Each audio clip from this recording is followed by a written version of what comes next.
What's up, everybody? You know who it is. It's your girl, Ayesha. But first, before we get started, don't forget to subscribe to my YouTube channel, like, share, and comment. Now, let's jump in to today's topic. So, let's get into this topic. New year, new goals, same you. Whew. Let me just process that for a second. New year, new goals, same you. So the reason why I think this is very important to talk about is this.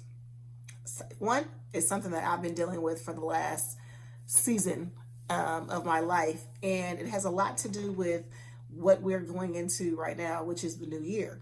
It seems as though when we come into a new year, everyone wants to have New Year's resolutions, and they start off with great goals and just all this like crazy stuff that we do. We start working out for 4 days. We just start doing a lot of like new, fresh things, right? Because it's a new year, we have new goals, we want to crush and all that good stuff. But the issue that arises is the fact that we're still the same us. We haven't evolved. We haven't allowed God to go into the broken areas of our lives and like really deal with our deep-seated issues. So we just go year to year, starting off a new year, boom, I'm strong for maybe, I'll give it a month or two. And then after 2-3 months, we definitely start to fall off. We're not consistent, right? I think a lot of it has to do with the fact that we are still the same old us. We haven't been able to reflect and deal with those issues. And let me say this. I'll be the first to say, as a parent of 2 children, full-time job, all that great stuff, I can come up with every kind of excuse as to why I don't have time for myself. I pour into other people as well as have just other responsibilities, right? So I am the first to say, your girl be tired when she get off work. I'm just gonna keep it a buck with you, like exhausted. Pouring into kids every day can take a toll on you. However, in order for me to become a better person, in order for me to be able to pour into people, in order for me to be the light that God has called me and us to be, I'm going to have to be able to work on myself. So that's why we're here. New year, new goals, same you. So let me tell you what God has been working with me on in this last season of my life. And hopefully these are practical tools that will help you navigate through this new year with our new goals and possibly a new you. I'll be the first to say I have lived through some pretty traumatic situations. I mean, to the point where I even wrote a book about it. So you may want to get a copy of it if you want to hear all those stories. That's not what I'm here for today. So like many of you, I'm sure you've been through a lot. It seems as though the moment you feel like you've gotten your footing, something else comes up, and then you're looking around trying to figure out, how did I end up here yet again? And this is another year. So let me tell you, this is what God was talking to me about in my season of trying to reflect on what it is that he needed from me and what he needs for me to do in the earth. Okay, so he gave me 5 practical tools that I need to work on in this new season of my life. 1 is that I needed to fear God. 2, that I also needed to be bold. 3, I need to use my influence to kill the enemy. 4, I need to be obedient to what it is that he tells me to do. And the last one, that I need to stand for what's right. Now let me let that sink in for a moment. So I just want to drop those first 5 tidbits out first, and then of course I'm going to break each of them down, and hopefully this will encourage you to start off this year with a new year, new goals, new you, because that's what we need. We need you, and we need all the gifts that God has imparted into you, into the world, so that you can be light in dark places. All right, so tip 1, God told me, Ayesha, I need you to fear me. So let me explain this. I thought I was doing a really good job of what I called fearing God. oh, if I do this, he's going to get me. If I mess up, if I fornicate, if I cut somebody off and cuss them out, God was going to get me, right? And then I would also read in the scriptures about the children of Israel and had the audacity to like really kind of disassociate myself from them. Because clearly I'm not a rebellious people like the children of Israel. Are you kidding me? But I actually was. Fearing God is something that I think that we like to play around with sometimes. And so what I've learned more recently about the fear of God is this, is that no matter what my friends and my family talk about, no matter who I ask for advice, no matter even if I have a spiritual covering that I go to try to get wise counsel from, all of that is great. However, I need to make sure that I'm listening and fearing God and understanding that what he says goes, that he could literally get me up out of here. Do you understand me? I'm talking about smooth, just for not listening. You don't believe me? I have something for you. All right. Proverbs 10:27 says, the fear of the Lord prolongs life, but the years of the wicked will be short. Listen, I was studying several scriptures about the fear of the Lord, and I have been getting it wrong all this time.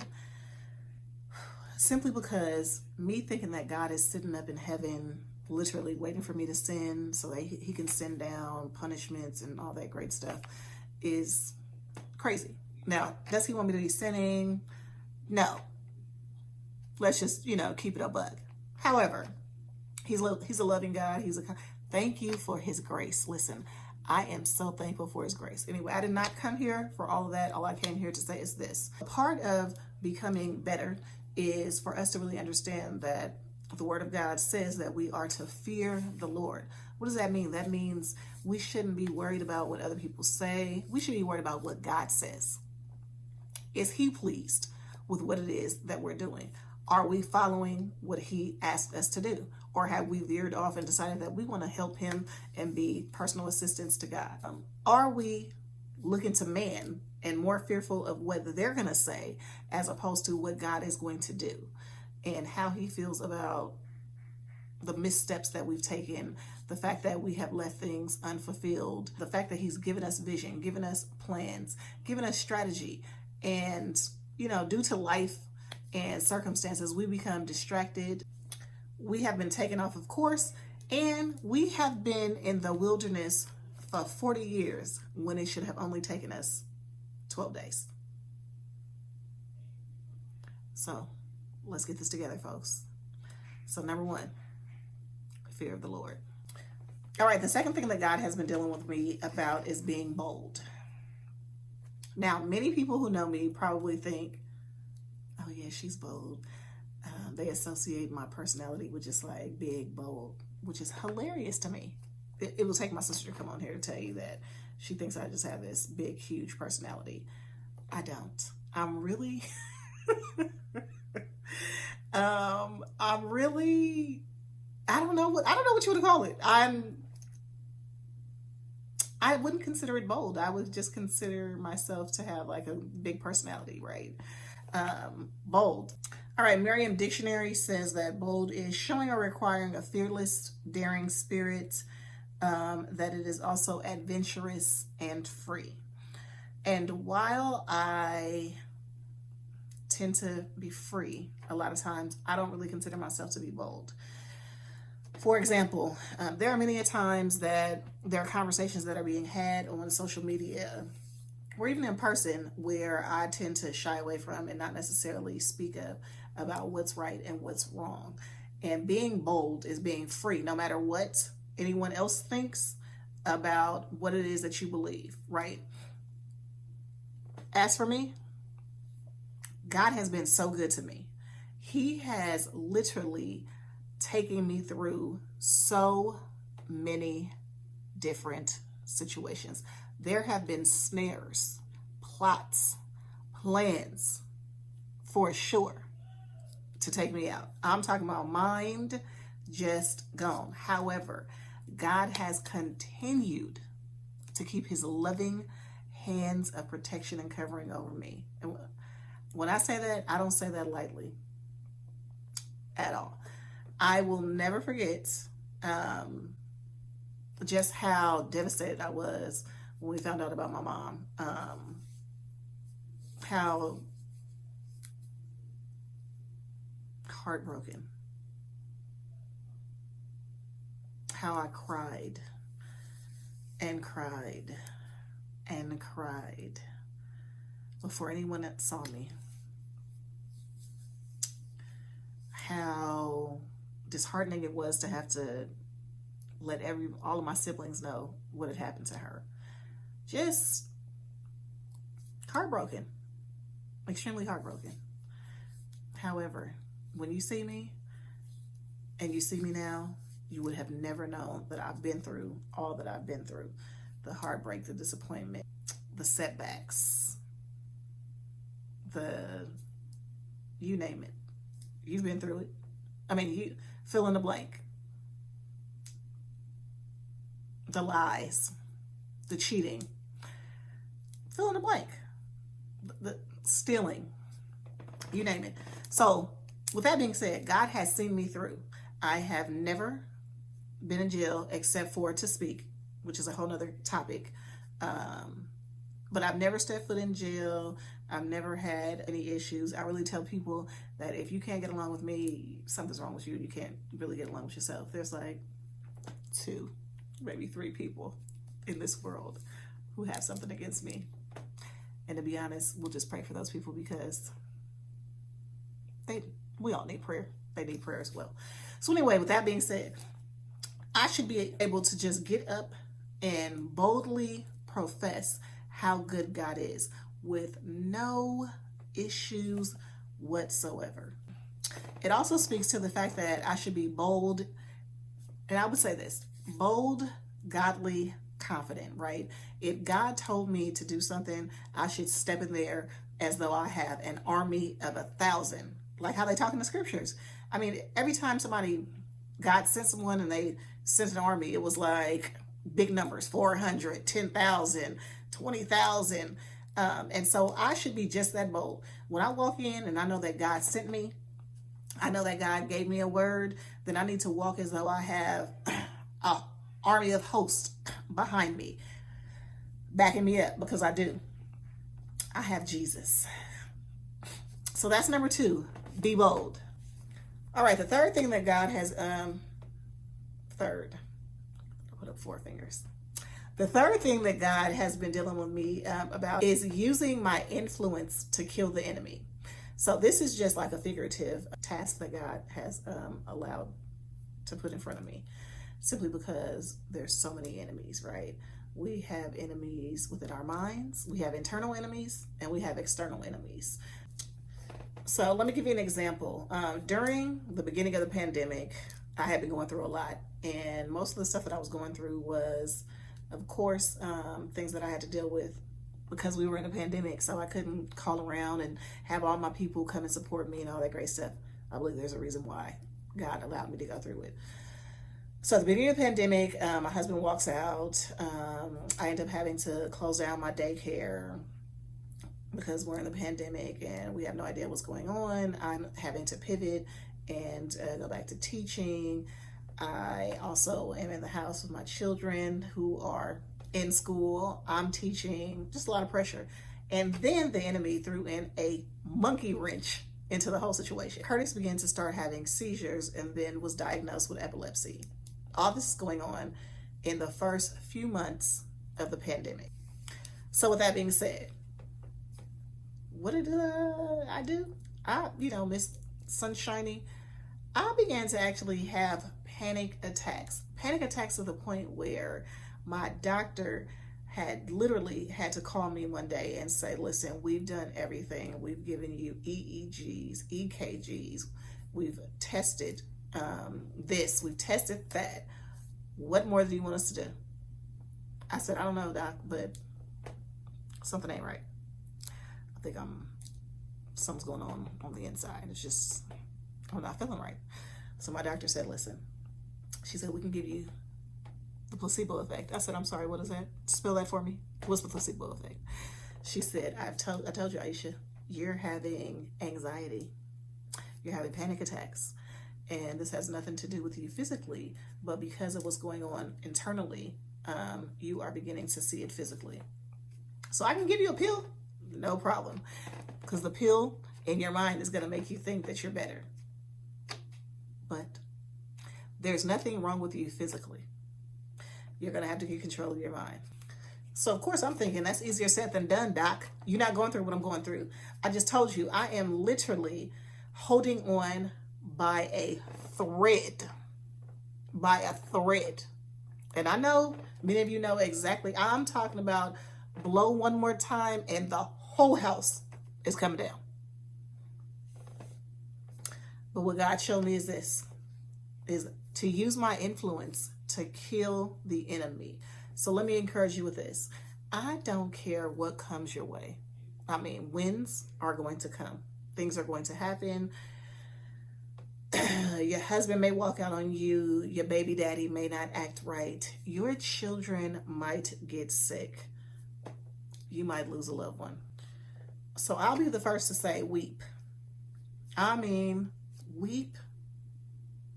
Weep until your eyes, you can barely see out of them. Get it out your system. Because the Bible says, weeping may endure for a night, but joy comes in the morning. And I'm here to tell you that I have had many nights of weeping. Many. I can testify. But when I tell you joy comes in the morning, and it's only the joy of the Lord that would allow someone who has been through the type of stuff that I've been through, who's been through the type of stuff that you've been through, to still be able to smile, to still be able to be kind, to still be able to be nice, to still be able to forgive, to still be able to not, listen, run up on you because you really deserve it. Straight up. I'm not saying that people don't deserve it.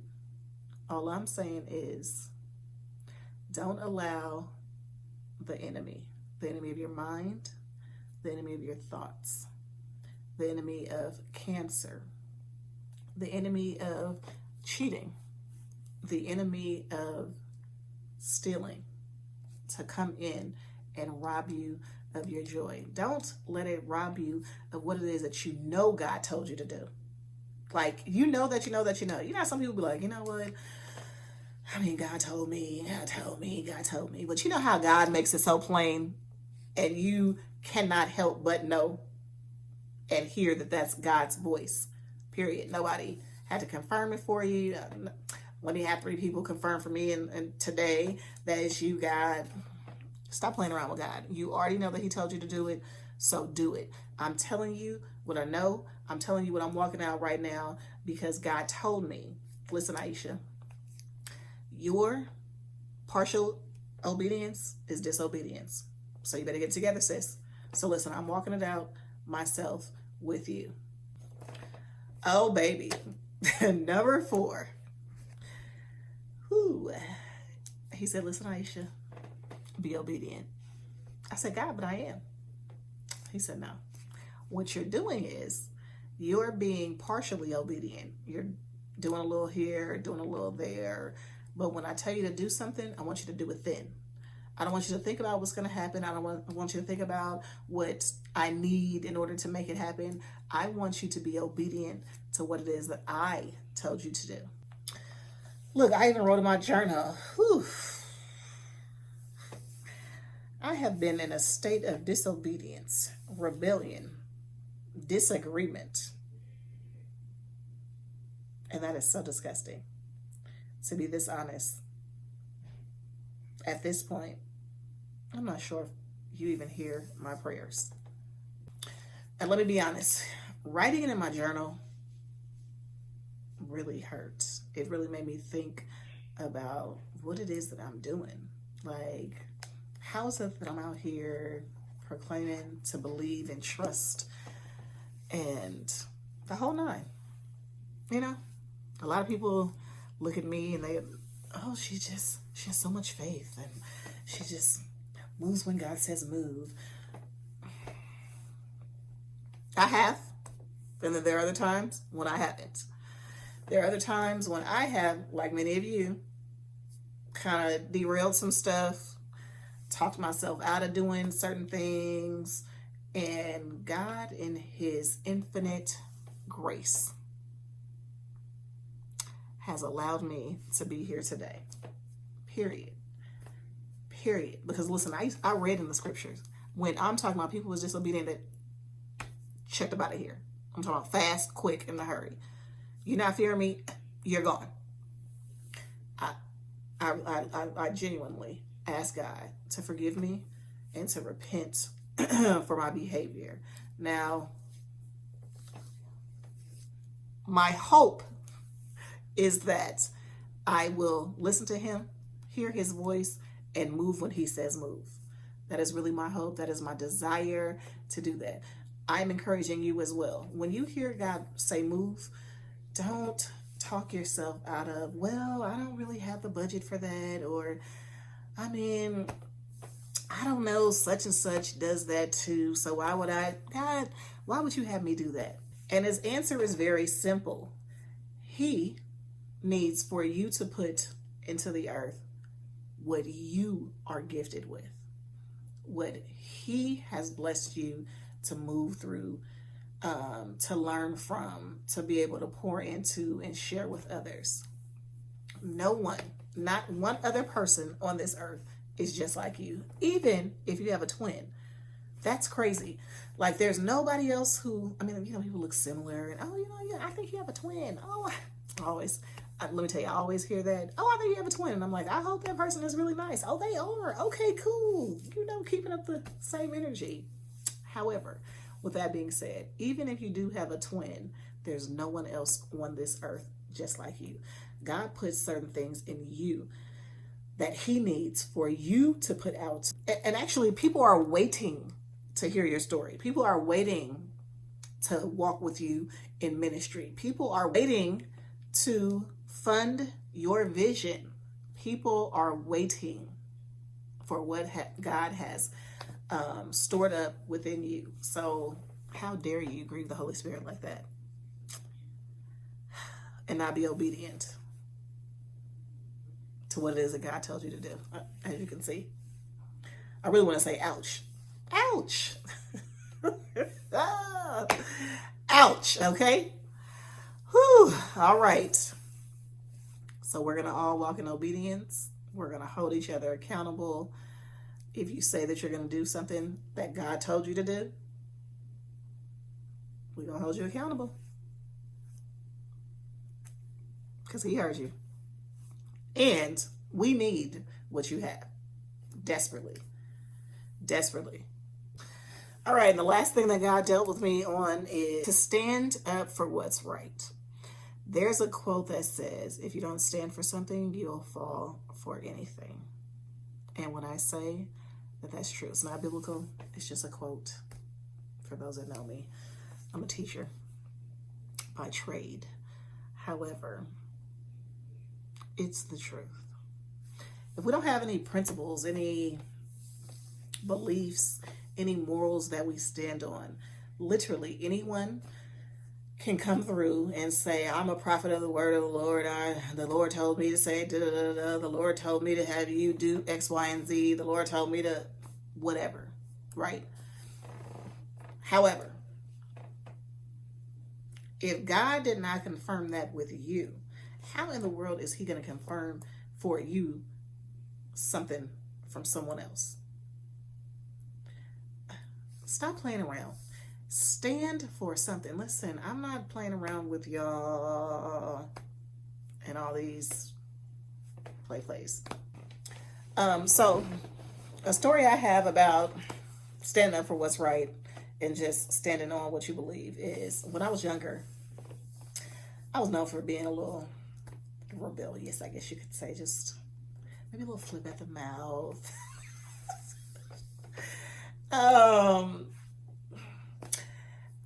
Thought I knew everything, couldn't tell me anything. I wanted to be the first African-American female president of the United States. And to be honest, I should have been, okay? I could do a much better job. Anyway, that's not what we're here for. We're here for this. I'll never forget when I was in elementary school, we had a time where we had to go, and this is no, when I say none, no disrespect whatsoever, I went to private schools, Catholic schools, from the time I was in preschool all the way to high school. So this is not a dig at anyone whatsoever. This is just me telling you how I felt in the moment about what it is that they were asking us to do. So I'll never forget, we were in elementary school, and they had called home and said that everyone had to go to confession. And boy, when I tell you, I was upset about the situation. I'm not going into a box to confess my sins to another person. First of all, I think I was too young. Second, I think I just wanted to hide some stuff. Third, well, why am I going to confess to you when I could just go and talk to God and ask for forgiveness?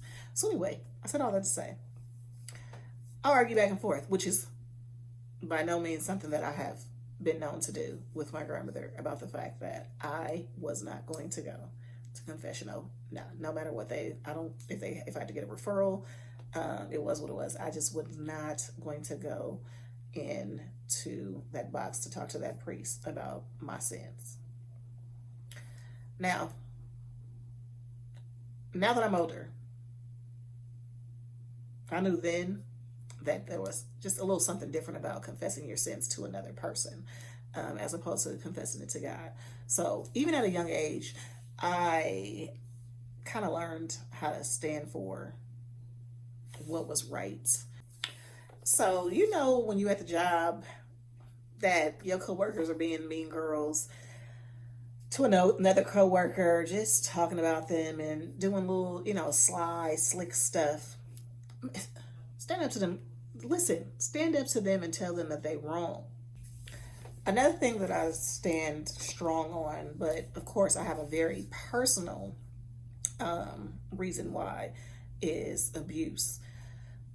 People know not to come around me with any of the shenanigans. My mom was killed at the hands of another person, and so I am vigilant. I take it very serious. My mom is not here because of someone snapping. And so I don't have time for, I'm just playing. We just play fighting. Listen, don't come around me with all that. Take that somewhere else,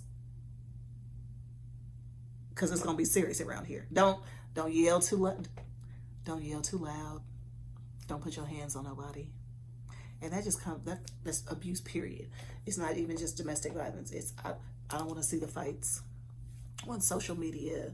I don't want to see the kids dragging each other.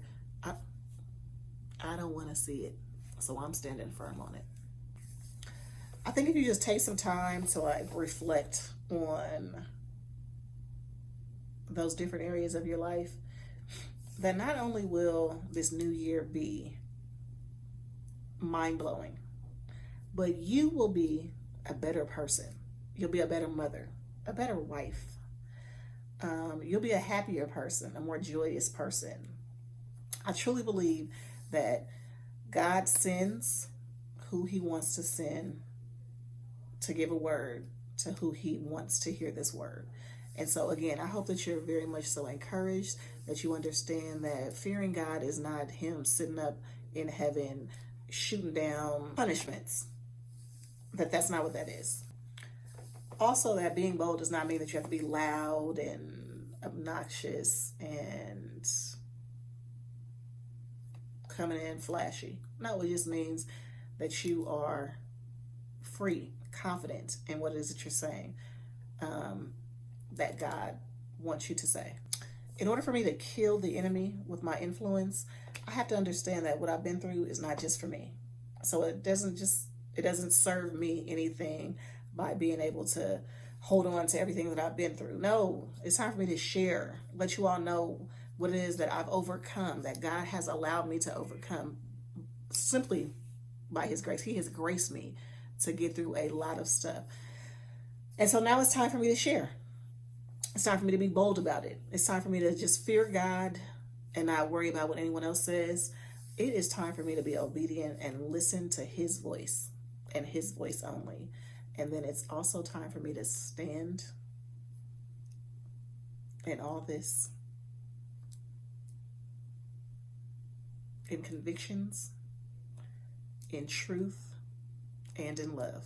Do me a favor. Again, new year, new goals, new us. Drop me a comment down below on some principles that you stand on, goals that you have for yourself for the upcoming year, and how I can hold you accountable for doing those. It's enough to talk about it. It's time to be about some action. Straight up. Like, no more talking. Let's just do it. All right, family, that's it for today. Let me just leave you with this. When life throws you lemons, throw them back. And that is how you'll always be able to break through to your destiny. Listen, do me a huge favor. Make sure you subscribe to my YouTube channel, share, like, and comment. I need the feedback so that I know what to do in the future. I love you all. See you soon.